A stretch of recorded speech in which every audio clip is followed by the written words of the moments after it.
Ryan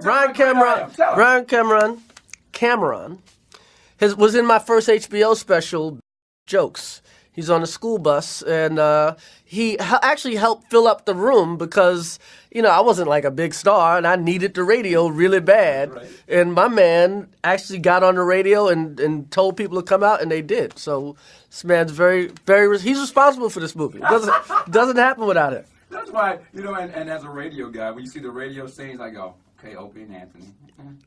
I say, okay, maybe just syndicate it. We're in New York. Where's in New York? Okay. Thank you, Chris. We're in New York now. Okay. Your relationship, I'm going music then movie. Your relationship with Def Jam is well known.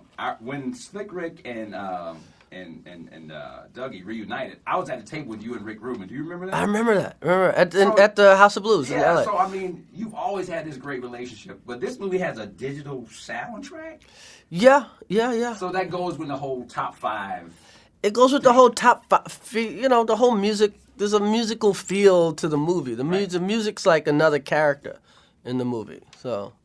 But as you know, as I'm watching it, the one thing that I was really, it struck me was it just showed so beautifully, man. I mean, the cinematography was really cool. It was kind of like, it was really good. I was very, very impressed by that because, we watch movies all the time, but the scene when you and Rosario are walking down the street, I was like, man, this has like a Spike Lee kind of feel, like we were just kind of, being absorbed in all of it. I mean, was that your whole take of how you wanted people to kind of feel? Yeah, I wanted to make a movie I hadn't seen. Right. You know what I mean? Like, I was like, I haven't seen.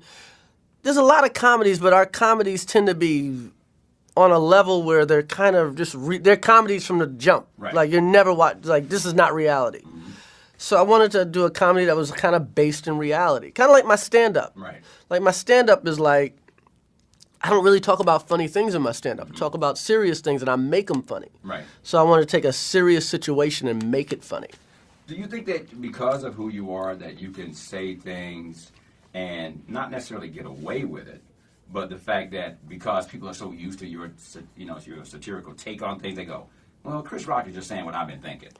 I try to say what people are thinking. I try to say the things that maybe they might get in trouble for saying, And at the end of the day, I'm trying to A, be funny, B, not be boring.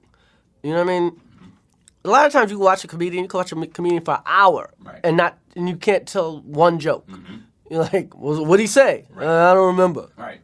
So you were just at the show. I don't remember.